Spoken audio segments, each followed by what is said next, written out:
एक ऐसी टीचर है जो देखने में स्टूडेंट की जैसी लगती है और वो लाखों ऐसे लोगों को ट्रेन कर रही हैं जो टीचर्स बनना चाहते हैं। इतनी कम एज में जो वो काम कर रही हैं वो हम सब के लिए, यानी आप लोगों के लिए, मेरे लिए, पूरी दुनिया के लिए एक बहुत बड़ी इंस्पिरेशन है। Let's give an energetic and warm welcome to the one and only Himanshi Singh.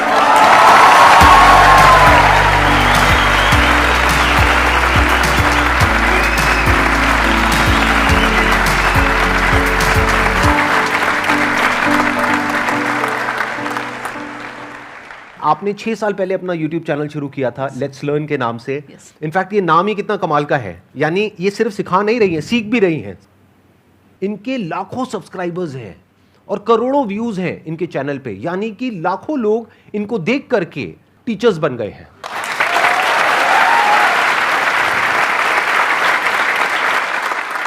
Thank you sir for having me here. और मैं 2-3 बातें हैं जो कहना चाहूँगी आपको। मैंने फर्स्ट टाइम आपको देखा था 2012 में, मेरे 10th के एग्ज़ाम्स हुए थे और 2012 10 साल पहले। उसके बाद मैंने आपका द अनस्टॉपेबल अटेंड किया था जो आपके बर्थडे पे हुआ था 27th आपने लाइव अटेंड किया था? राइट। ओह, मेरे को नहीं पता था, मतलब यू वर इन द आप त्यागराज स्टेडियम में वहाँ पे जो हुआ था वहाँ पर थे आप? बिल्कुल। आज सुबह मेरी सिस्टर ने भी यही कहा मुझे, 3 बजे हम मैसेज पे बात कर रहे थे, थोड़ा मैं काम कर रही थी, कि शी साइड के अच्छे से करना। और last time I heard Sandeep Maheshwari was in Thyagaraj with you, और नेक्स्ट टाइम भी मैं जब उनको देखूंगी, वो एक्चुअली यूट्यूब नहीं देखती हैं, बहुत कम देखते हैं, तो तेरे साथ ही देखूंगी, तो वीडियो का मेरे को इंतजार रहेगा। तो मतलब मुझे भी थोड़ा सा अच्छा लगा, वो टाइम बिल्कुल याद आया। आपने 2 बच्चों की स्टोरी सुनाई थी और यू साइड के उसको पता नहीं था कि वो कर नहीं सकता, ये उसे नहीं पता था। मतलब वो बहुत एक अपने आप में इंस्पिरेशनल था। मतलब मेरी लाइफ में ये चीज़ रहती है कि मेरी टीम में भी कोई बोलता है कि नहीं हो सकता या नहीं है, मैंने कहा नहीं क्यों बोलते हो, छूटते ही थोड़ा देखो, हो जाएगा, तरीका तो होगा ही।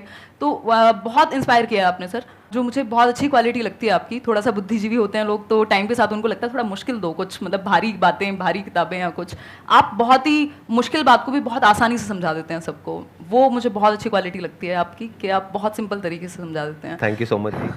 अब हम क्वेश्चन आंसर शुरू करें। मैम मेरा क्वेश्चन, पहले मैं बेस बताती हूँ कि मैं ऐसा क्यों पूछ रही हूँ, because I am also budding educational YouTuber like you are an inspiration to me. And मैं कल आप ही की वीडियो देख के आई हूँ जो अमन धतरवाल सर ने आपका इंटरव्यू लिया था, एंड मतलब okay, I am excited. So the question is कि every YouTuber starts as a one man army, single handedly हम सब कुछ करते हैं, बट एक पॉइंट आता है जब you have to build a team, तो मुझे वो प्रोसेस समझना है that how does it happen, क्योंकि एकदम से आप पूरा एक लार्ज स्केल प्रोडक्शन, एक टीम नहीं ले सकते। सो वो स्टेप बाय स्टेप कैसे किया जाए फॉर एवरी बडिंग यूट्यूबर या जो भी स्टार्ट करना चाह रहे हैं उनके लिए कोई गाइडेंस? बेसिकली इसके ना 2 तरीके हैं, या तो आप खुद से टीम बिल्ड करें, एक बड़ी सी टीम जो आप कह रहे हैं, या फिर आप किसी के साथ कोलैबोरेट कर लें एक लेवल के बाद। क्योंकि अगर आप टीचर हैं तो वो थोड़ा सा एक टाइम पे वो फ्रिक्शन क्रिएट होगा, लोग आएंगे, वो फिर उनको ऑफर देंगे जिनको आप सिखा रहे हैं या जिनके साथ आप जुड़े हुए हैं, एक टाइम पे वो टूट के चले जाएंगे कहीं और, तो वो सब होता है। वो बहुत बड़ी अपने आप में एक पॉलिटिक्स जैसा ही है।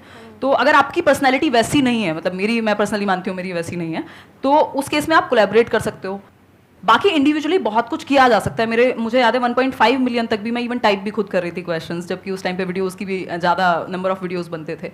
तो अकेले भी बहुत कुछ किया जा सकता है, बट हाँ, एक टाइम के बाद आपको टीम बिल्ड करनी ही पड़ेगी। अभी भी ज़्यादा बड़ी टीम मेरी पर्सनल लेवल पे नहीं है, क्योंकि मैं शेयर होल्डर हूँ एक कंपनी में, तो वो या तो डेलीगेट होती हैं चीज़ें या फिर मैं खुद कर लेती हूँ। और उसका फ़ायदा है क्योंकि मैंने एक चीज़ खुद से स्क्रैच से की है, तो अभी भी जैसे मेरी टीम में भी कोई नया इंसान आया, वो कहेगा दीदी ये नहीं होगा, ऐसे नहीं होगा। मैंने कहा यार कैसे नहीं होगा, मतलब करके देखो ना, मुझे पता है कि कैसे चीज़ें बिल्ड हुई हैं। इन्होंने एक बहुत अच्छी बात कही है कि क्या होता है कि जब आप खुद एक काम को कर लेते हैं ना, जैसे इन्होंने 1.5 मिलियन तक खुद सब कुछ किया, तो अब अगर ये आगे टीम बिल्ड करेंगी तो उनसे अच्छे से काम करवा सकती है। और जब वो काम एक लेवल पे आ जाए जब आप उसको खुद नहीं संभाल पा रहे हैं, तब आप टीम को इन्वॉल्व कर सकते हैं और उनके लिए भी एक विन विन सिचुएशन क्रिएट कर सकते हैं, ताकि वो रिटेन भी हो, नहीं तो वो छोड़ करके चले जाएंगे। और प्लस आपको खुद को आता होगा तो उनको ये भी लगेगा कि उनको आपसे भी कुछ सीखने को मिल रहा है। जैसे आई एम श्योर इनके साथ में जो भी टीम मेंबर्स जुड़े होंगे उनको ये फीलिंग आती होगी कि हमको कितना कुछ सीखने को मिल रहा है यहाँ पे रोज, इनसे कुछ नया नया। तो ये एक बहुत बड़ी मोटिवेशन होती है। सिर्फ पैसे से आप किसी को नहीं रोक सकते हैं, उसकी ग्रोथ भी होनी चाहिए।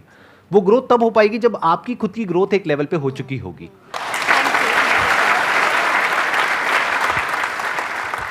सर मैं एक डिफेंस एस्पिरेंट हूँ और मैं सीडीएस टारगेट कर रहा हूँ। तो सर प्रॉब्लम है कि अब सीडीएस मैं टारगेट कर रहा हूँ तो 2 केसेस हो सकते हैं, या तो एग्ज़ाम क्लियर होगा या फिर नहीं होगा? अगर नहीं होता है तो मैं बैकअप रखता हूँ, जैसे दिल्ली पुलिस सब इंस्पेक्टर या कोई भी गवर्नमेंट जॉब। तो मैम अब मैं क्या करूँ? या तो CDSE सिर्फ टारगेट करूँ एक एग्ज़ाम, या फिर सारे में एग्जाम्स टारगेट करता चलूँ कि नहीं दिल्ली पुलिस भी देखूंगा, मैं CGL भी देखूंगा? तो क्या करना चाहिए मुझे इसके दो तरीके हो सकते हैं। एक तो ये हो सकता है कि आप जो कॉमन सब्जेक्ट्स होंगे ही, जैसे रीजनिंग है, मैथ्स है, ये हर जगह पे आते हैं, तो वो तो आपके एक ही जगह से तैयार हो जाएंगे। अगर आप CDS की भी, सिर्फ CDS की भी तैयारी कर रहे हैं, तब भी वो हो जाएंगे कवर। कुछ चीज़ें अलग होंगी। तो मुझे लगता है कि अगर आपके जो कॉमन सब्जेक्ट्स हैं उनको आप पैरेलली प्रिपेयर कर रहे हैं, और एक टाइम के बाद आपको लगता है पहले आप CDS पे ही फोकस रखिए, उसके बाद आपको लगता है कि CDS एक लेवल का तैयार है, तो जो बाकी एग्जाम्स भी, क्योंकि ऐसा नहीं है ना, हमारे हाथ में नहीं है कंट्रोल कि कब आएगा एग्जाम कौन सा, तो हम फिल तो सारे ही करेंगे, एटलीस्ट जो सेम कैटेगरी में हैं, आसपास के हैं। तो उस केस में जब आपने जो कॉमन सब्जेक्ट्स हैं वो पढ़ लिए होंगे, जो आपका मेन एग्जाम है, जो आपका प्लान है, जैसा कि आप कह रहे हैं, और उसके बाद जो बाकी बचे हुए कुछ सब्जेक्ट्स ही होंगे, थोड़ा बहुत ही चेंज होता है, वो आप जब वो एग्जाम आने वाला हो उस दौरान तैयार कर सकते हैं। तो दोनों चीजें हो जाएंगी। बट एक टाइम पे, मतलब एटलीस्ट 6 महीने 3 महीने तो आप एक एग्जाम को प्रॉपर दीजिए, ताकि एक लेवल आपका तैयार हो जाए कॉमन सब्जेक्ट्स का। बिल्कुल मैम। और सर सेकंड केस हो सकता है कि मैं क्लियर कर लूँ, तो देन सर मुझे SSB के लिए जाना होगा। SSB सर अब एक साइकोलॉजी टेस्ट होता है, पर्सनैलिटी टेस्ट। तो सर अब मैं अपनी पर्सनैलिटी एक ऑफिसर जैसे कैसे बना सकता हूँ? मैं कैसे अपना जो सोचने का तरीका है एक ऑफिसर जैसा कर सकता हूँ? आपको क्या करना है, ऐसे लोग जो वो बन चुके हैं, जो आप बनना चाहते हैं, जिस भी फील्ड में हैं, उनके आपको इंटरव्यूज मिलेंगे ऑनलाइन। आप उनके इंटरव्यूज देखते चले जाइए। उसमें से भी कुछ ऐसे लोग होंगे जिनके जैसा आप बनना चाहते हैं, यानी कि वो आपका आइडल है।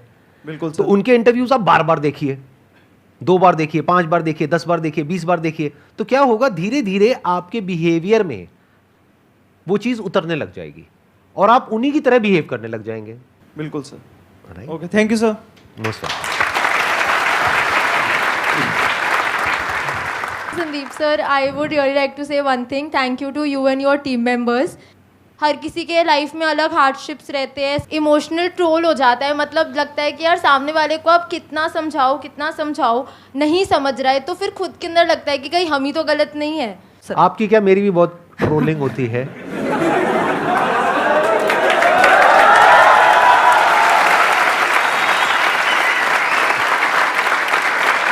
मेरा सिंपल सा इसमें आंसर ये है, लाइफ में हमसे गलती हो जाती है तो हाथ जोड़ करके सामने वाले से माफ़ी मांगो। अगर वो माफ़ कर दे तो बहुत बढ़िया है, अगर नहीं करता है तो आप खुद को माफ़ करो। खुद को कभी ब्लेम मत करो। माफ़ी मांगने से आप छोटे नहीं हो जाओगे, लेकिन खुद को ब्लेम नहीं करना है, क्योंकि गलती इंसान से होती है। हो गई आपसे गलती, यानी आपने कुछ करने की कोशिश करी और लोग आपको उल्टा बोल रहे हैं, तो आपको क्या करना है, ऐसे में आप कुछ मत बोलो किसी को भी, अपने काम को बोलने दो। अगर आपकी नीयत साफ है और आप अपने काम पे फोकस करते हो, और एक दिन ऐसा आता है जब आपका काम बोलने लग जाता है, तो अपने आप ही वो लोग जो आपको उल्टा बोल रहे हैं वो बोलना बंद कर देंगे। वो कब तक बोलेंगे? कभी तो सच सामने आएगा ना। एकदम। Thank you sir, thank you ma'am, thank you. मेरे जो पेरेंट्स हैं वो चाहते थे कि मैं गवर्नमेंट जॉब करूं, लेकिन मैं साइड बाय साइड अपना कंटेंट क्रिएशन का काम कर रही थी 1.5 साल से। लेकिन अब ऐसा पॉइंट आ गया है कि मैं उनको अब बताना चाह रही हूँ कि अब ये मैं करना चाहती हूँ। तो इसके अंदर पहली प्रॉब्लम यह है कि कन्विंस तो मैं जैसे तैसे कर दूँगी, लेकिन मुझे ये रिग्रेट आ रहा है कि उनकी मैं मतलब विशेज़ पूरी नहीं कर पा रही, तो उसका क्या करूँ? ये सिचुएशन ना, मतलब मुझे भी फेस करनी पड़ी थी एक टाइम में। मेरे फैमिली में सब टीचर्स ही हैं, गवर्नमेंट जॉब का पूरा है हल्ला एक तरह से। तो अभी आप किस स्टेज पे हैं ये उस पर भी डिपेंड करेगा कि आप अभी कैसे देख रहे हैं, आपको आगे तक का फ्यूचर कितना नज़र आ रहा है और कितना कॉन्फिडेंस है कि इस चीज़ में मतलब कर लोगे। देखो, इसमें 2 सिचुएशन हो सकती हैं। एक सिचुएशन ऐसी हो सकती है कि मैंने एक टाइम पे पापा को बोल दिया था कि मुझसे होगी नहीं जॉब ना, मैं 6 घंटे में खुश नहीं हो पाऊंगी, मतलब मैं कर ही नहीं पाऊंगी, मेरा दिमाग इतना एक्टिव रहता है अब कि मैं शायद वो उतनी शांत लाइफ नहीं हो पाएगी। तो या तो आपको अंदर से ये चीज़ लग रही हो कि यार यही करना है अब, तो मतलब आप जी भी नहीं पा रहे हो, मतलब आपको वो है अंदर से कि एग्जाम आ रहा है, बट आपका ध्यान उस चीज़ पे जो आप कर रहे हो एग्जैक्टली।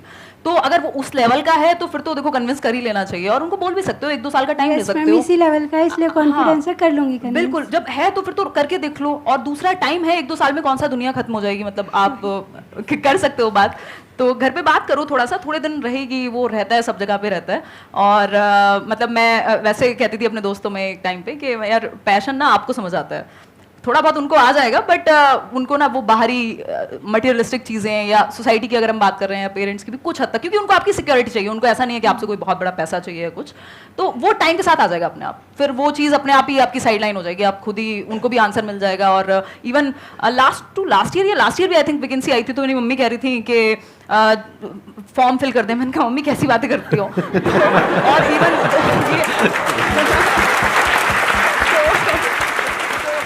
और मैं आपको एक चीज और बता देता हूँ जो आप में से बहुत सारे लोगों को पता नहीं होगी, लेकिन मेरे को पता है। यहाँ पर कोई गेस्ट आते हैं तो मैं पूरी रिसर्च करता हूँ उनके ऊपर। तो मैंने आपका एक दूसरा चैनल भी देखा है, एक तो आपका लेट्स लर्न वाला है, एक आपका व्लॉग्स वाला चैनल है। तो मैंने व्लॉग्स वाले चैनल में देखा अभी रिसेंटली आपने ऑडी परचेज करी है, if I am not wrong, उसके बाद भी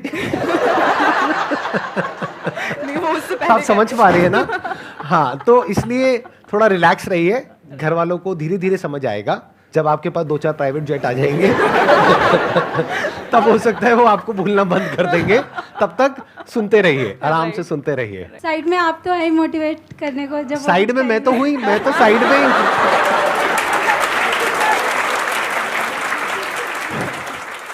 hello sir. Hello ma'am. Ma'am first of all आप बहुत क्यूट हो रियलिटी में।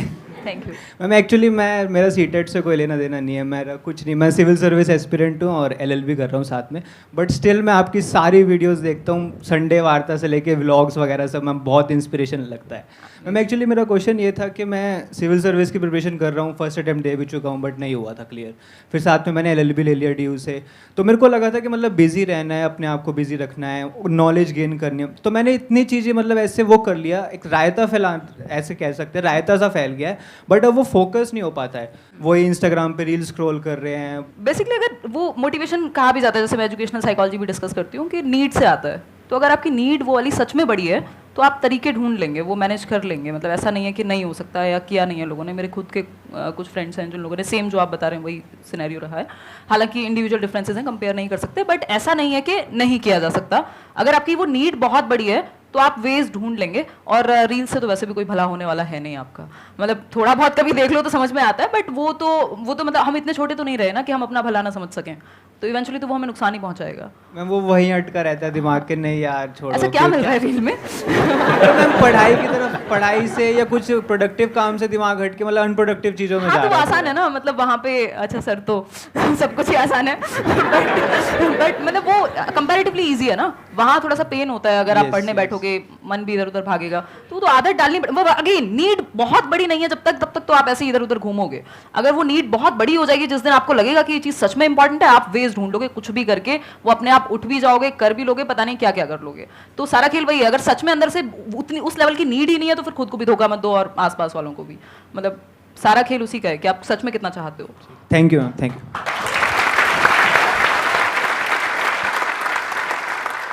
मेरे साथ ये हैबिट है एक तरफ से कि मैं अगर कोई पर्टिकुलर डेस्टिनेशन पे हूँ, कोई जॉब अगर मैं कर रही हूँ, कोई मैं डेजिग्नेशन कर रही हूँ अभी, तो मैं उसको ना ज़्यादा देर तक मैं कैरी नहीं कर पाती, मेरा इंटरेस्ट ख़त्म हो जाता है बहुत ही ज़्यादा जल्दी। जो कि मेरे फ्रेंड्स कहते हैं तुझे चीज़ों को कैरी करना चाहिए, और मेरे पेरेंट्स भी इस चीज़ को लेकर मुझे काफ़ी कहते हैं तेरा काफ़ी रिसेंटली मैंने भी CA के लिए अटैम्प्ट किया था, फिर मेरा दिमाग मतलब हट गया, वहाँ से प्रॉपर डाइवर्ट हो गया, फिर मैंने कस्टमर सपोर्ट ज्वाइन कर लिया, तो मेरा इंटरेस्ट बहुत जल्दी लॉस हो जाता है, और इसकी वजह से मुझे काफ़ी ज़्यादा प्रॉब्लम्स भी फेस करनी पड़ रही है, क्योंकि मेरा करियर एक तरफ से रुक गया है, हर जगह मैंने हाथ मार लिया और कुछ भी नहीं है मेरे पास अभी। तो मुझे ये एक तरफ से मुझे जानना है कि मीन्स एक जगह पर कैसे रुके। तो ये सर से क्वेश्चन था कि मुझसे था? मैम आप दोनों से ही है क्वेश्चन। अच्छा, आप ये कह रहे हैं कि एक जगह पे टिक नहीं पा रहे हैं, बट मुझे लगता है कि अगर आप सच में काम कर रहे हो, मतलब जो भी आप अलग अलग जॉब्स कर रहे हो, अगर वहाँ सच में एक्सपीरियंस ले पा रहे हो और ईमानदारी से वो चीज़ कर रहे हो, सीखने को मिल रहा होगा बहुत कुछ, तो नुकसान नहीं है उस चीज़ में। मतलब कई बार हमें क्या चाहिए, हमें सारे आंसर्स पहले से चाहिए, बिल्कुल सेट होना चाहिए, स्क्रिप्ट थोड़े ना है, मतलब जिंदगी है, थोड़ा बहुत तो इधर उधर जाएगी। तो अगर आप सच में काम कर रहे हो, चिंता तब होनी चाहिए। अभी मेरे पास एक टीम मेंबर हैं, तो वो कल परसों कहने लगे कि दीदी मुझे ना इस बात की टेंशन हो रही है, किसी ने मेरे से पूछ लिया कि फ्यूचर का क्या है या क्या सोचा है। तो मैंने कहा तुम्हें इस बात की टेंशन क्यों है? टेंशन उन लोगों को होनी चाहिए जो कुछ नहीं कर रहे हैं। तुम यार मेरे सामने बैठे हुए हो, मेहनत करते हो, इतने मेहनती हो, 4 चीजें सीखते हो, फिर किस बात की टेंशन है? ग्रोथ तो हो ही रही है ना।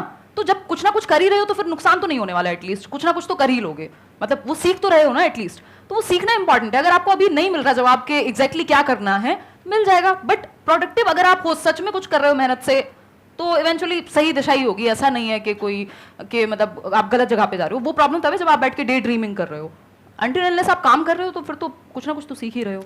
एक है कि मैं क्या करना चाहता हूं या चाहती हूं, एक है प्रैक्टिकली आपको ये देखना होगा कि आप किस काम में एक्चुअल में अच्छे हो। जैसे अभी आपने बोला कस्टमर सपोर्ट डिवीजन में आप हो, तो कस्टमर सपोर्ट से क्या कनेक्ट होता है? सेल्स।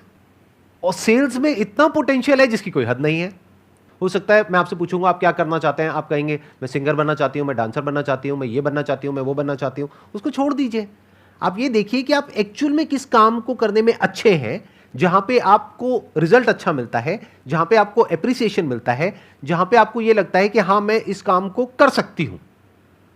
जो अभी आपने बोला मैं उसी पॉइंट को आगे बिल्ड कर रहा हूं, that could be customer support. तो अब आप इससे एक रिलेटेड लाइन है, दैट इज सेल्स। सेल्स से रिलेटेड लाखों बुक्स हैं, उसमें से जो कुछ कमाल की बुक्स हैं उसको आप पढ़ना शुरू कर देते हैं, तो ऑटोमेटिकली आपका जो दिमाग है वो सेल्स में आगे बढ़ता चला जाएगा। तो उसके लिए आपको क्या करना है, अपना पूरा फोकस डाला सपोर्ट को समझने में। आपने बोल तो दिया सपोर्ट, कस्टमर सपोर्ट, ये कोई छोटी चीज नहीं है। एक कंपनी के लिए कस्टमर से इंपॉर्टेंट कुछ नहीं है। अगर कस्टमर कंपनी को छोड़ देगा तो कंपनी बंद। तो customer support is very very important department, जिसको हम कई बार छोटा समझ लेते हैं। हमें लगता है I am in customer support. नहीं, it is not a small department. तो आप पहले समझिए कस्टमर सपोर्ट क्या होता है।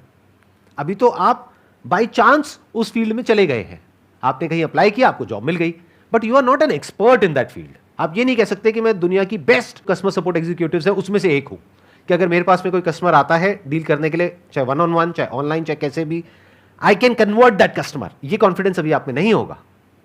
तो अगर ये कॉन्फिडेंस आप डेवलप कर पाए, अपनी स्किल्स को अपग्रेड कर पाए, सीख पाए और अपने आप को ऐसा बना पाए कि जो कंपनीज हैं वो आपको रिक्रूट करना चाहें बेस्ड अपॉन रिजल्ट्स। क्या आप बताएं कि देखिए पिछली कंपनी में मैंने 1 साल तक काम किया, इतनी सेल्स मैंने जनरेट करी उस कंपनी के लिए, तो क्या उसका जो कॉम्पिटिटर है वो आपको डबल सैलरी नहीं देगा? उसको नहीं दिखेगा कि वो कितना कमाएगा आपको पैसा दे करके। वो पैसा दे करके आप पे एहसान नहीं कर रहा है, वो अपनी कैलकुलेशंस करेगा। तो अपने आप को इस लायक बना लो कि लोग आपके पीछे आए, कंपनीज आपके पीछे आए।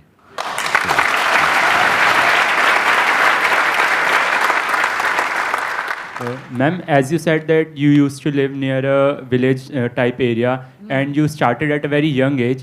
Right. So I want you to share the both supportive and unsupportive sides of the society. जो आपका ये क्वेश्चन है कि सपोर्टिव और अनसपोर्टिव, जैसे ही हम जो ट्रेडिशनल वेज नहीं हैं, जो थोड़ा सा हटके हैं, आउट ऑफ द बॉक्स चीज़ें हैं या अभी उतना कॉमन नहीं है, उन चीज़ों में जाते हैं तो कई बार लोगों को समझ ही नहीं आता। इवन मैं अभी कुछ टाइम पहले अपनी नानी से मिलने गई थी, तो वो 90+ ईयर्स की हैं, तो मुझे पता नहीं कितना टाइम लगा उनको समझाने में कि मैं क्या करती हूँ, और उनको कितना ही समझ आया होगा अभी भी मुझे पता नहीं है।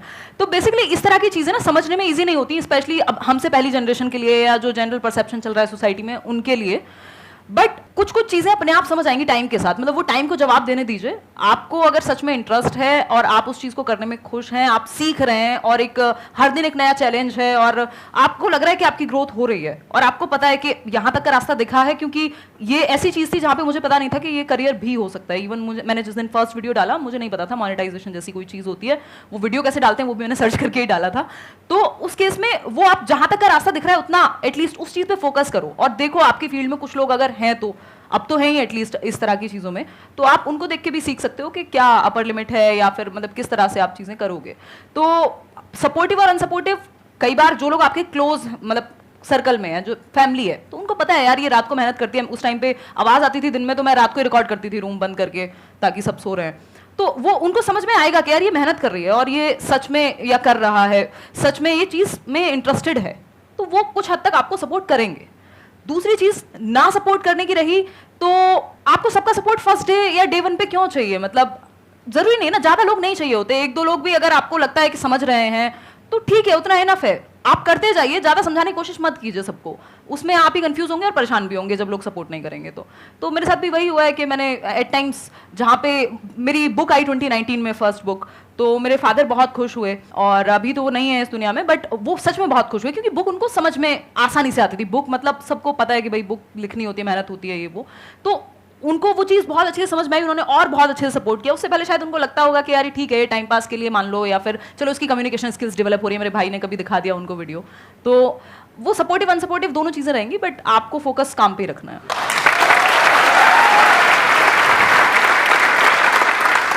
मेरे अंदर से सही में एक क्वेश्चन आ रहा है आपके लिए, मैं पूछ सकता हूँ बिल्कुल आपसे सर, बिल्कुल। कि इतनी कम एज में इतनी मेच्योरिटी आई कहाँ से आपके अंदर? मतलब इतनी कम एज में जो आप बातें कर रहे हो, आई एम श्योर आप लोग भी फील कर रहे होंगे कि जो इनके आंसर्स हैं उसमें जो डेप्थ है, जिस लेवल की इनकी मेच्योरिटी है, बहुत कुछ मेरे को आपसे सीखने को मिल रहा है सीरियसली, जेन्युइनली। तो ये कहाँ से आई इतनी कम एज में इतनी मेच्योरिटी आपके